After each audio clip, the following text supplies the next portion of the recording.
chime in and expand on one of your answers to one of the questions. I know that Oregon and Washington have been using a 10% gear loss for their Tempest crab gear. So, all right. So to bring home this session, I wanted to talk a little bit about the work I'm doing here, focusing on our West Coast here, and I will also mention a little bit about Southern California. All right, so just to start off with, these are our numbers for large whale entanglements off our West Coast, and these come in, the way we track this is through entanglement reports made into the stranding network and also our whale entanglement network.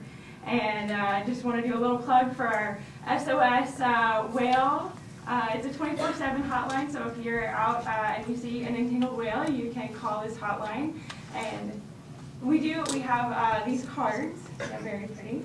We're going to have them in the back, so if you would like to pick some up, and they are waterproof, so you can take them out on the boat.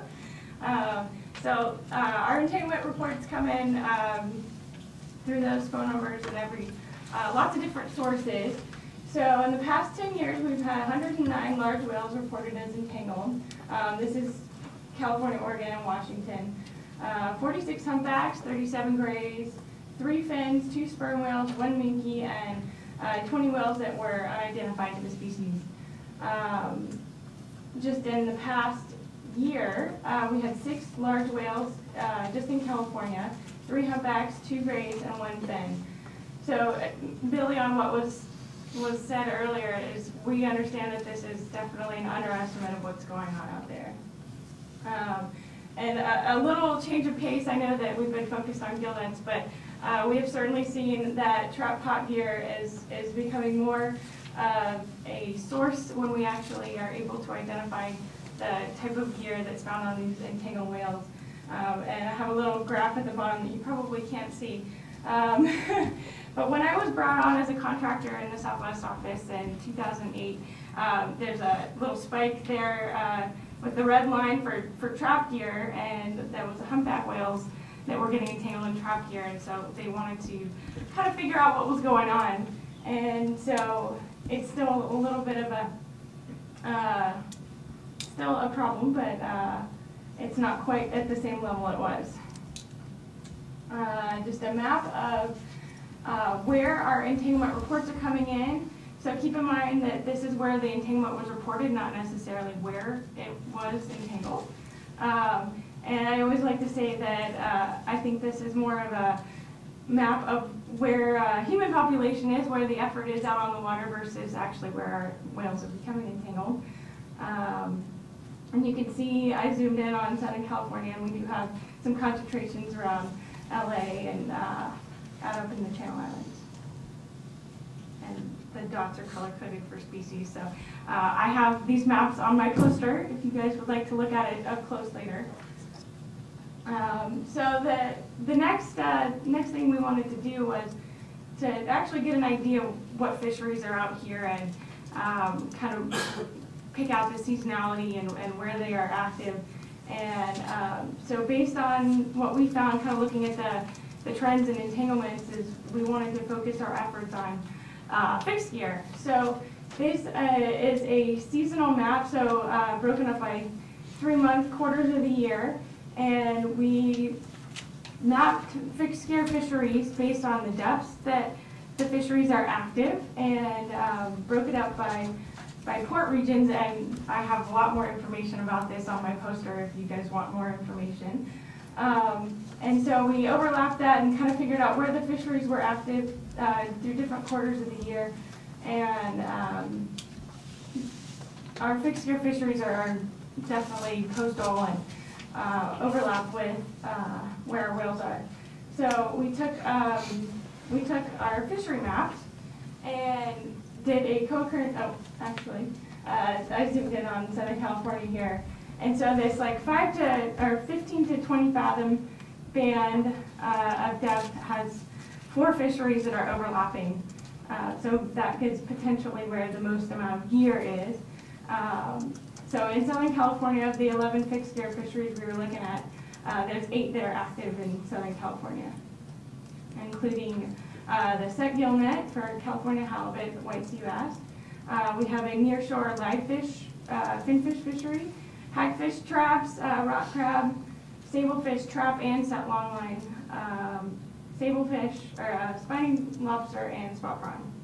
So we took all this data and we did a co-occurrence model, kind of building on what the East Coast is doing to reduce whale entanglement. And so I scaled the fisheries, and I took Elizabeth Becker and all's whale data, which is applicable to from June to December.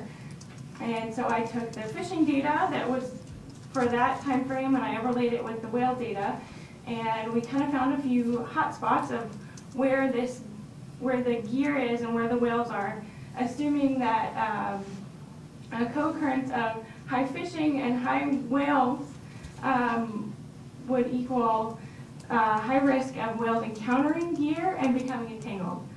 So we were able to look at blue, fin, gray, humpback, and sperm whales. And then I scaled everything to a low, medium, high risk. So we do have some, this was our highest result, our highest risk was for humpback and Dungeness crab. And as you can see, there's some bright red right off of Southern California, and then moving on up into Oregon. I did this for every whale species and every fishery. And then we took the very few cases where we've actually traced gear back to where it was set. And in this one case, we had a humpback entanglement spot prawn gear right off of Moss Landing, California. And if you can see that there's actually a medium risk. So for the few cases that we were able to do that, our model was at least predicting medium risk. So I have a little reminder there that, once again, where the entanglement was reported was not necessarily where it actually occurred. The other thing I wanted to share with you guys is I've created a fixed gear guide, and it's 48 pages, and it's got all sorts of information about the fisheries. So I've got a few copies of them, but it's also available online. There's a website. We're very excited to share it, and our target audience is general public, but also whale watching vessels, marine mammals training network, our office, because we're using it for multiple things, and law enforcement is also interested because I have all the regulations listed out. So with this, we're expecting to improve our ability to identify likely sources of entanglement by actually understanding what kind of gear is out there. And this is also helping us rule out fisheries that could potentially be sources of entanglement.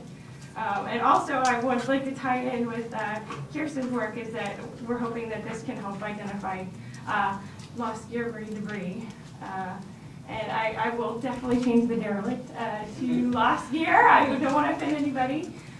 So given our base assumption that higher concentrations of gear and higher entanglement risk equal to higher entanglement risk, we're hoping that derelict gear removal can be considered as a proactive approach. Something that's an actual tangible result. We're saying we're removing gear, so less gear out there means less entanglement risk.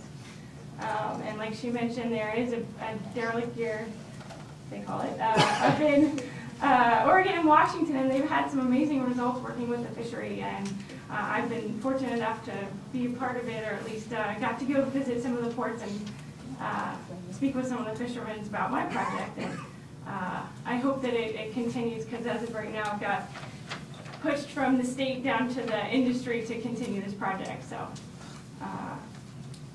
yeah, I think that's it for what I had to share. Can you go back to the website maybe if folks want to ask?